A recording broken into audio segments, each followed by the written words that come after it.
Très heureux de vous retrouver pour vous informer, mesdames et messieurs. Bienvenue à cette grande édition du journal du week-end sur Mikuba Télévision à la une de l'actualité. Célébration de la semaine africaine de vaccination en République démocratique du Congo en même temps que le 50e anniversaire du programme élargi des vaccinations. Un programme qui a contribué aux efforts mondiaux dans la prévention des maladies évitables par la vaccination. Vous en saurez plus dans cette grande édition du journal sur Mikuba Télévision.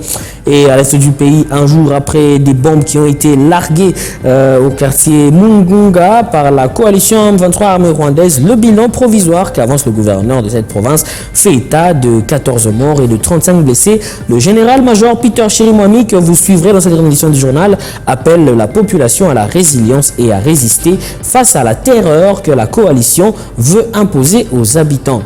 Dans la province de Lualaba, le président de l'Assemblée provinciale, Jean-Marie Kasseya, a eu des échanges sincères et fructueux avec la délégation de l'Union sacrée de la nation de Lubudi. Les échanges ont porté sur la représentativité des filles et fils de ce territoire dans le prochain gouvernement provincial de la province du Lualaba. Voilà tout pour les titres, mesdames et messieurs. Place à présent au journal.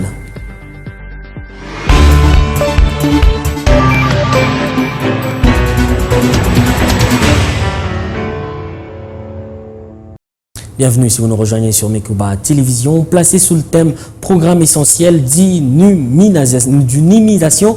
La célébration de la semaine africaine de vaccination coïncide en RDC avec le 50e anniversaire du programme élargi de vaccination, un programme qui a contribué aux efforts mondiaux dans la prévention des maladies évitables par la vaccination. C'est un acte qui, selon l'OMS, permet de sauver des vies, 2 à 3 millions chaque année. C'est le vice-ministre de la Santé publique qui a lancé officiellement cette semaine en République démocratique du Congo le rattrapage des enfants non ou insuffisamment vaccinés figure en priorité de cette série d'activités projetées pour cette année. Je vous invite ici à suivre le vice-ministre, ministre de la Santé sortant, bien sûr, à la caméra de notre correspondant depuis Kinshasa, Félix Omar. Aujourd'hui, 13 vaccins sont recommandés dans tous les cas à toutes les étapes de la vie et 17 autres vaccins sont recommandés en fonction du contexte. Le programme qui couvre désormais des personnes de tous âges s'appelle aujourd'hui Programme élargi de vaccination. Au cours des dernières années, pendant la pandémie, les progrès en matière de vaccination ont été ralentis. Alors qu'en 2022, plus de 4 millions d'enfants supplémentaires ont été vaccinés dans le monde par rapport à 2021, 20 millions d'enfants n'ont toujours pas reçu un ou plusieurs de leurs vaccins. L'intensification des conflits, la réticence croissante face à la vaccination sont quelques-uns des menaces qui pèsent sur les efforts visant à vacciner ces enfants. En conséquence, la RDC connaît des flambées de rougeole, une maladie que nous avions presque maîtrisée. Bien que la couverture vaccinale soit bonne à l'échelle mondiale, 4 enfants sur 5 étant entièrement couverts, beaucoup reste encore à faire. Il faut noter que selon l'Organisation mondiale de la santé, OMS en sigle, 2 à 3 millions de vies humaines sont sauvées chaque année grâce à cet acte de simple prévention. Cependant, parmi les 67 millions d'enfants sous-vaccinés sur le plan mondial, 48 millions sont zéro dose. La situation reste préoccupante en Afrique, particulièrement en République démocratique du Congo, où 3,8 millions sur les 18 millions de nouveau-nés ont reçu la 3e dose de DTC et 7 millions n'ont pas encore reçu leur dose de VAR selon le rapport de l'UNICEF. C'est dans ce contexte que le programme élargi de vaccination de la République démocratique du Congo, avec l'appui de ses partenaires, organise une série d'activités en vue de démontrer l'importance de la vaccination, mais aussi d'organiser le rattrapage d'enfants non ou insuffisamment vaccinés, conformément au calendrier vaccinal en vigueur. Et l'Assemblée provinciale de Kinshasa, conduite par son président Lévi Mbuta Sangapaba, a été reçue ce vendredi dans la soirée par le secrétaire général de l'Union pour la démocratie et le progrès social Tshisekedi, Augustin Kabouya. Les deux partis ont évoqué plusieurs défis auxquels devront faire face l'Assemblée provinciale de la capitale en harmonie avec le gouvernorat de province qui vient d'être élu. Parmi les priorités figurent la lutte contre l'insalubrité, le délestage en électricité et en eau potable, ainsi que l'insécurité dans la capitale. Lévi Mbouta rassure que la population quinoise quant à leur volonté de travailler pour l'intérêt de tous. Regardez. Après notre élection, l'élection du bureau définitif, nous sommes passés à l'élection de gouverneurs, vice-gouverneurs ainsi que les sénateurs. C'était la première épreuve de ces bureaux. Tout s'est bien passé dans la paix, dans les calmes, et le secrétaire général nous a remercié aussi pour avoir bien organisé cette plénière avec la CENI parce que tout s'est passé dans la paix. Et aujourd'hui, nous avons doté la ville, province de Kinshasa, d'un gouverneur, d'un vice-gouverneur. Nous avons doté le pays des sénateurs qui vont travailler. Et nous sommes très contents d'être reçus par le secrétaire général et tout s'est bien passé. Merci beaucoup. Nous nous sommes adressés aux Quinoises et Quinois pour leur dire que le bureau a été élu, que l'on sache d'abord quel est le travail de l'organe délibérant de la ville de Kinshasa, qui est l'Assemblée provinciale. Nous avons deux missions. D'abord, c'est de légiférer par la voie des édits et deuxièmement, c'est de contrôler l'action du gouvernorat. Comme le gouvernement sera bientôt investi, nous serons là comme l'organe délibérant pour contrôler l'action afin que les Quinoises et Quinois sentent que la vie est en train de changer. Vous avez vu, lors de la législature passée, il y avait de l'imbroglio, de l'incompréhension entre l'organe délibérant ainsi que l'exécutif. C'est pourquoi rien n'a marché. Le problème de l'insalubrité, le problème de l'électricité, le problème de l'eau et surtout le problème de l'insécurité dans la ville de Kinshasa. Rien ne pouvait marcher parce que ces deux organes, ces deux institutions n'ont pas bien travaillé ensemble. Mais cette fois-ci, que les Quinoises et Quinois soient apaisés, votre bureau est là, ainsi que le gouverneur et les vice-gouverneurs qui venaient d'être élus. Nous allons travailler dans la symbiose, nous allons travailler ensemble et que les Quinois sachent que le travail sera très bien fait. Ils auront la paix. Le phénomène Koulouna, nous allons vraiment le combattre avec bien sûr les dispositifs que le général provincial est en train de mettre en place. Nous allons tout faire pour qu'on diminue vraiment le problème de l'insécurité, le problème de l'insalubrité, tout le problème, tous les défis que les Quinoises connaissent, qu'ils nous fassent confiance. Cette fois-ci, nous allons vraiment travailler. Et un jour après que des bombes aient été larguées au quartier Mungunga par la coalition M23 armée rwandaise, le bilan provisoire qu'avance le gouverneur de province fait état de 14 morts et de 35 blessés. Le général-major Peter Chirimwami appelle ainsi la population à la résilience ainsi qu'à la résistance face à la terreur que cette coalition va imposer aux habitants, même ceux qui habitent les camps, ce qui est un crime contre l'humanité. Suivez ici le gouverneur militaire du Nord Kivu, le général-major Peter Chirimwami, dans cet extrait choisi pour vous par notre correspondant depuis la ville de Goma, Patrick Sialoua. Le terrorisme a comme pilier principal, c'est la terreur. Et comme d'habitude, dans les actions des terroristes, les Rwandais et leurs supplétifs M23, hier ont lancé une dizaine de bombes sur le cas de Lushagala et Sepak à Mugunga. C'est déplorable. C'est un crime de guerre parce que c'est une population déplacée qui vient des zones sous l'emprise de l'ennemi, qui sont venus se réfugier dans les milieux sécurisés, mais curieusement, ils sont victimes de la barbarie des agresseurs. Nous déplorons les bilans que nous sommes en train de communiquer, qui peut évoluer dans les heures qui suivent, mais pour l'instant, nous avons 14 morts et 35 blessés. Et en grand nombre, ce sont les enfants et les femmes. Ces innocents, qu'est-ce qu'ils ont fait de mal pour fuir la rébellion et venir se réfugier dans les milieux sécurisés? Nous sommes en train de réfléchir avec ceux qui s'occupent des opérations pour voir quel remède face à cette barbarie.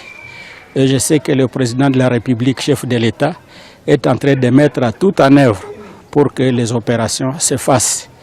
Et la réponse idéale pour moi pourrait venir de ceux qui commandent les opérations. Le message, c'est en fait la résilience. Nous n'avons pas où aller, c'est notre pays.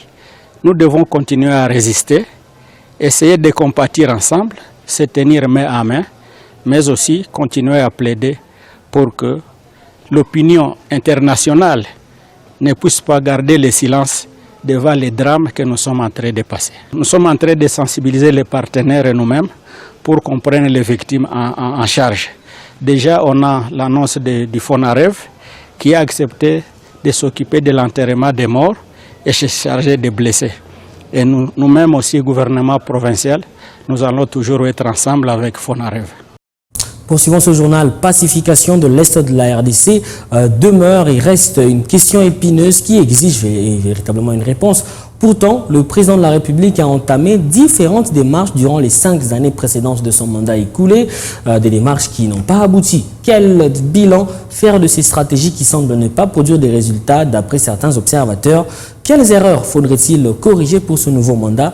Tentative de réponse avec les analystes politiques dans ce récit de Linda Kalenga Mugangu et de John Mwema. Pour Apollinaire Mbang, les stratégies utilisées par le passé afin de pacifier l'Est du pays n'ont pas produit des résultats attendus. Pourtant, la situation sécuritaire s'est davantage détériorée par manque d'implication des décideurs, pense-t-il. Les choses ne marchent pas, c'est parce qu'il n'y a pas la volonté politique.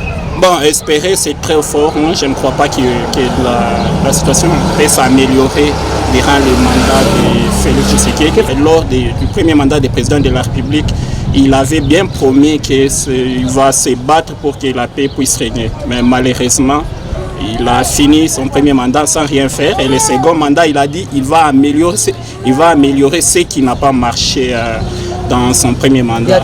Junior Katolo n'est pas de cet avis. Il estime que 5 ans ne suffisent pas pour mettre fin à une guerre qui a duré plus de 2 décennies. Moins les démarches ont produit fruit.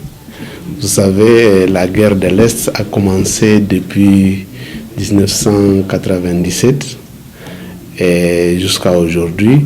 Et donc, c'est déjà plus de 3 décennies. Ce qu'on ne peut pas résoudre dans 5 ans. Il fallait que le président de la République puisse mener des démarches en termes diplomatiques. C'est de convaincre la communauté internationale à reconnaître qu'il y a sur le sol congolais les militaires rwandais. Sur le plan diplomatique, il y a déjà un pas qui est fait. Albert Shindani propose de revoir la manière d'aborder cette question. On ne parle pas de la diplomatie sans pour autant avoir les armes. On ne peut que parler de la diplomatie quand vous avez la force. C'est là où la diplomatie peut répondre. Mais l'extérieur n'apportera pas la solution chez nous.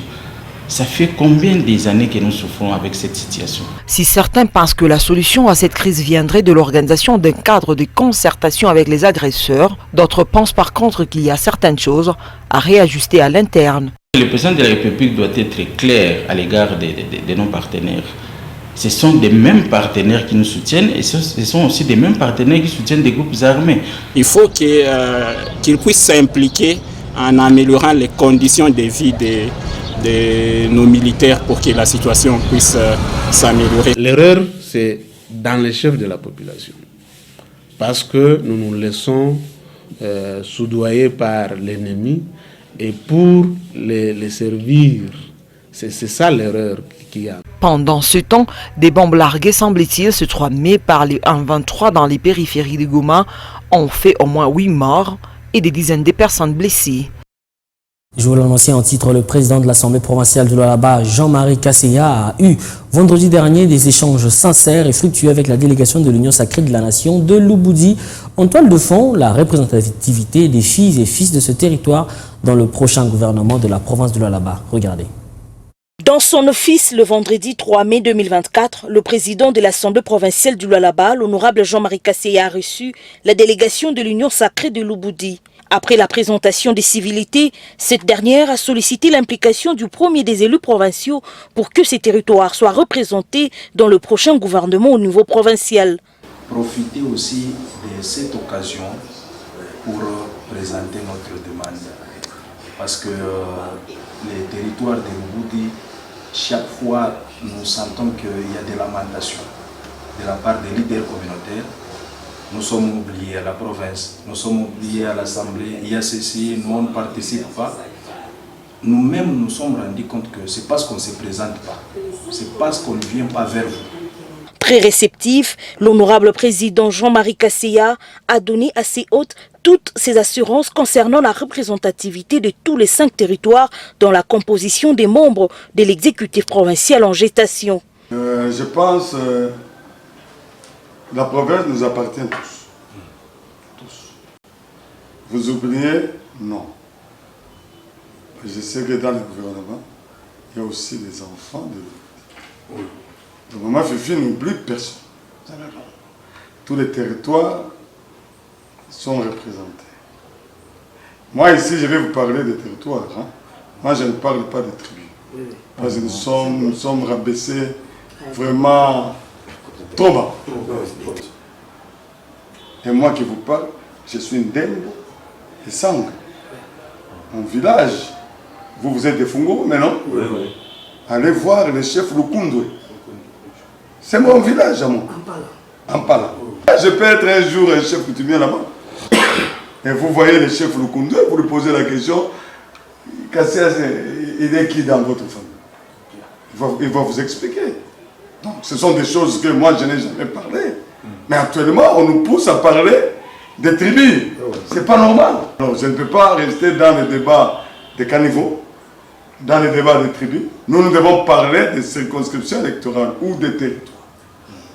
Parlez-moi comme vous êtes venus.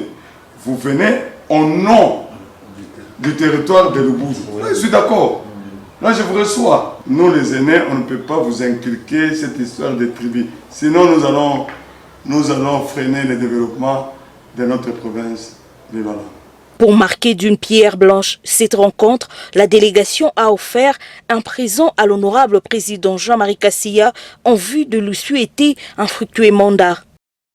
Et l'honorable Jean-Marie Kassia a également reçu la délégation de l'Alliance nationale des autorités traditionnelles ANATC en sigle, venue pour apporter son soutien au nouveau bureau définitif. Ces chefs traditionnels ont aussi insisté sur le développement de tous les territoires de la province de Lualaba pendant ce nouveau quinquennat. Reportage.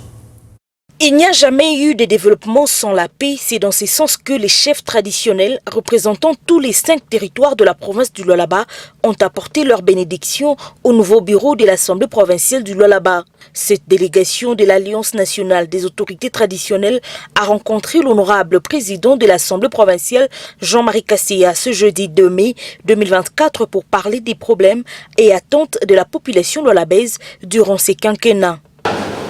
Nous sommes très heureux, nous remercions le bon Dieu, nous remercions aussi nos ancêtres pour nous avoir accompagnés et arriver à ce résultat qui est pacifique. Parce qu'il n'y a pas bain de sang. Vous avez coupé la poire en deux et fini les tralala. Maintenant, c'est le travail. Et c'est comme ça que nous sommes venus vous donner la bénédiction. Nous, en tant qu'autorité traditionnelle, nous vous donnons la bénédiction. J'espère que ce n'est pas la première fois que nous allons venir ici chez nous. Et que vous puissiez aller de l'avant, travailler, collaborer. Vous êtes la mère, vous avez engendré le gouverneur. Rien n'a été épargné dans leurs échanges, de la situation sociale à la sécurité, en passant par les infrastructures routières pour chuter à la politique. Tout a été évoqué pour le bien des Lualabais. Vous avez la RN39, vous avez la RN1 de l'autre côté de l'Ouboudi. Et vous avez aussi le route des desserts agricoles. Nous avons de l'insécurité dans cette ville de colonisation. On ne sait pas dormir parce que nos enfants se sont fait eux-mêmes patrouilleurs. Ils sont tout le temps dehors. Ils sont dehors. Ému par la présence des chefs des terres, le premier des élus provinciaux, l'honorable Jean-Marie Kassia, a promis de tout mettre en œuvre pour le développement de la province et cela passe par un travail assidu. Nous sommes battus pour avoir notre... Voilà, nous nous sommes battus tous. La raison était que nous puissions développer chez nous. Et Dieu nous a accordé. Voilà, aujourd'hui nous sommes là. Je pense que la moindre des choses, c'est écouter les aînés, écouter les parents, pour que nous tous, nous puissions regarder dans la même vie. Ce travail n'est pas si facile, mais nous pensons avec votre accompagnement, avec l'accompagnement de Dieu, nous pouvons aller plus. Rassurés du bon fonctionnement des institutions, ces chefs des terres ont été ravis des échanges fructueux. Le lundi 6 avril débutera les épreuves hors session de l'examen d'État. À quelques heures du lancement, la province éducationnelle Lualaba 1 évoque quelques difficultés liées à l'organisation. C'est en l'occurrence la perception des frais de participation. Jean-Marie Guerre, par ailleurs, fait savoir qu'après contrôle des documents, la province éducationnelle Lualaba 1 a atteint 17 357 inscrits. Suivez-le, il est ici. Notre propos recueilli pour vous par Oscar Kalamba et Linda Kalenga Mugangu. De ces 17 357 inscrits, nous avons recherché aussi les cahiers d'items au niveau de Kinshasa. Nous avons été à Kinshasa, nous avons retiré tous les cahiers d'items en rapport avec les effectifs. Après avoir retiré tous les cahiers de dissertation, y compris aussi les épreuves traditionnelles, sans oublier les différentes épreuves liées à la pratique professionnelle et au français oral, nous avons procédé à la réunion avec les chefs d'établissement pour leur donner des instructions, comment ils peuvent se tenir, comment les élèves peuvent se tenir au centre de passation respectif. Nous sommes en train de procéder au recouvrement de frais de participation. Il y a des parents qui jusqu'à présent n'ont pas encore réagi, jusqu'à présent n'ont pas encore atteint l'enveloppe globale prévue pour l'organisation de l'examen d'État. C'est ça les difficultés. Au niveau de la province, oui, nous avons écrit.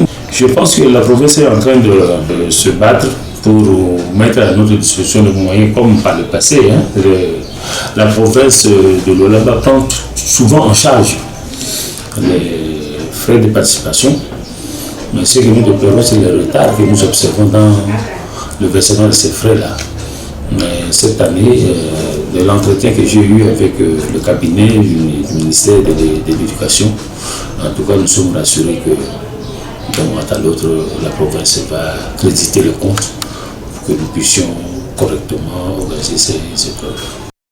Autre chose, la Société Générale des Services et de Construction Sogesco a pris part également aux assises de la 5e édition du Katanga Business Meeting qui se tient à Kolwezi au centre de négoce de Moussompo. C'est une entreprise qui expose sa nouvelle gamme de produits de la marque Shint. Yvette Fortuné-Kadiadia nous en dit plus dans ce reportage. Exposant au Katanga Business Meeting, la Société Générale des Services et Constructions, Sogesco en sigle, entreprise spécialisée dans la génie civile, a présenté aux visiteurs sa nouvelle gamme de biens électriques de la marque Shint. Nous sommes là, Sogesco déjà, c'est une boîte qui est là depuis 15 ans.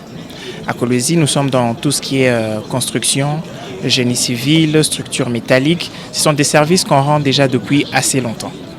Mais si on est venu au KBM, c'est pour présenter notre nouvelle marque qu'on vient de rajouter à nos services et à tout ce qui est fourniture de biens, en particulier les biens électriques, avec la marque Shint, qui est un grand fabricant chinois, avec beaucoup d'expérience, à cela je dis 40 ans d'expérience dans la construction des équipements électriques.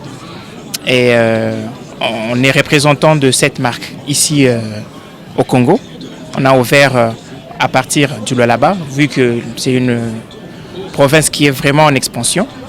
Alors on a préféré faire le premier lancement ici et on va s'étendre au fur et à mesure sur le pays. Aux côtés de ses partenaires privés et industriels, Sogesco veut par ses équipements garantir la sécurité de leurs bâtiments. Pour les privés, c'est une marque qui leur garantit une assez grande sécurité parce que vous voyez avec tout ce qu'il y a comme vague d'incendie, c'est dû aux mauvais équipements qu'on vend. Nos équipements leur assurent une bonne sécurité et une très bonne qualité pour une fiabilité sur leurs bâtiments et sur leur construction. Et chez les industriels, c'est aussi un autre grand client qu'on veut conquérir avec des équipements industriels pour répondre à leurs besoins parce qu'ils sont dans le commerce, dans le business. C'est pour leur permettre d'atteindre leurs objectifs qu'on a amené cette marque ici. La Société Générale de Services et Construction est basée à Kolwezi, sur l'avenue Lumumba, au 1168, où vous pouvez retrouver dans leur shop toute leur gamme. Et la tradition a été respectée au service de l'anti-incendie de la commune de Dilala. Les soldats du feu ont exhibé quelques démonstrations ce samedi 4 mai à l'occasion de la journée mondiale des sapeurs-pompiers qui est célébrée tous les 4 mai. Profitant de cette occasion, Jean-Paul Tamboy, chef de brigade anti-incendie de la commune de Dilala, a invité la population à une franche collaboration en cas d'incendie. C'est un reportage de la cellule de communication de la commune de Dilala. Suivez. Au cours de cette journée commémorative, la brigade anti-incendie de la commune de Dilala a organisé quelques séances de démonstration de lutte contre les incendies dans la matinée 4 mai. Une manière de rendre hommage à ces voyants héros qui ont perdu la vie pour une cause lors d'une mission noble, affirme Jean Kabeya, chef de brigade anti-incendie de la commune de Dilala. Les pompiers, pour les toucher, c'est intervenir à incendie et puis de sauver des personnes. Leur bien quand incendie. Et journée pour célébrer les journées mais les sangs parce qu'il y avait eu le mort au stérile même année, le 4 janvier, on a fois 4, la même année 1900. Notre rôle est d'intervenir en cas d'accident et de sauver les personnes et leurs biens. Cette journée que nous célébrons est très importante pour nous car nous commémorons les sapeurs-pompiers qui ont succombé. La population du Lualaba en général et celle de Dilala en particulier à avoir une attitude responsable envers les sapeurs-pompiers en cas d'incendie. Il remercie par la même occasion l'autorité communale Françoise Mangouji pour son attention soutenue envers cette brigade. Incendie, il faut moto, il faut parce qu'il faut qu'il y ait un feu, alors comment nous mettons la lungula, nous nous sommes utiles qu'en cas d'accident. Alors nous ne pouvons être informés que quand la population nous appelle. Et quand on nous appelle en retard, ça donne l'impression que nous intervenons toujours en retard.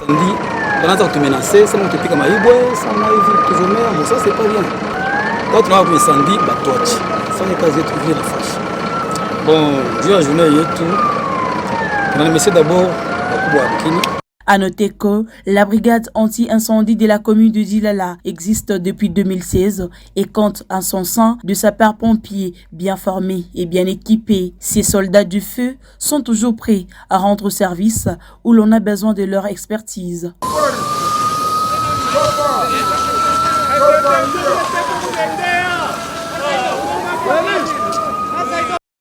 Parlons religion avant de finir ce journal avant la fête de Pâques qui sera célébrée ce dimanche 5 mai selon la liturgie de l'église orthodoxe. Ces derniers ont célébré la semaine, le vendredi saint, ce vendredi 3 mai 2024, une messe dite par l'archevêque Mélétios qui a eu lieu dans la paroisse centrale de l'archevêché du patriarcat grec d'Alexandrie du Katanga. C'était au cours de la nuit de ce vendredi, c'est ce que nous dit ici John Daïlemanda. Dans l'église orthodoxe, le 3 mai est un vendredi saint. Dans cette célébration d'avant la Pâque, une messe a été dite à la cathédrale de Kolwezi. Le prêtre et l'archevêque de l'église ont fait la procession avec l'épithamphio, qui est un tombeau avec l'image du Seigneur Jésus-Christ couché, une image touchante, symbolisant le sacrifice, l'humiliation qu'a subi Jésus-Christ pour sauver l'humanité.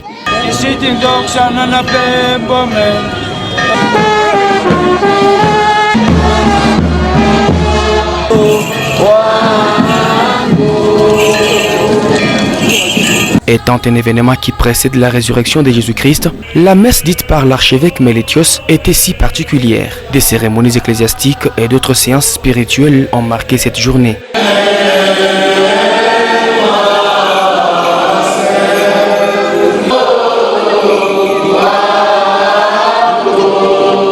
Juste à la fin, M. l'abbé Eunifre Fachi, théologien de l'Église, a éclairé l'opinion sur cette célébration dans l'Église catholique grecque. Dans le monde orthodoxe, aujourd'hui nous sommes le vendredi saint. Nous avons fait le chemin de la croix, on a fait la procession avec l'épitaphio, qui est le tombeau. Il y a un linceul où il y a l'image de notre Seigneur Jésus-Christ couché. Et c'est cet événement qui est vraiment pour se souvenir aujourd'hui de la passion ou des passions de notre Seigneur Jésus-Christ en ces jours du vendredi saint. Nous, l'Église orthodoxe, la date de la fête pascale a été fixée depuis le IVe siècle.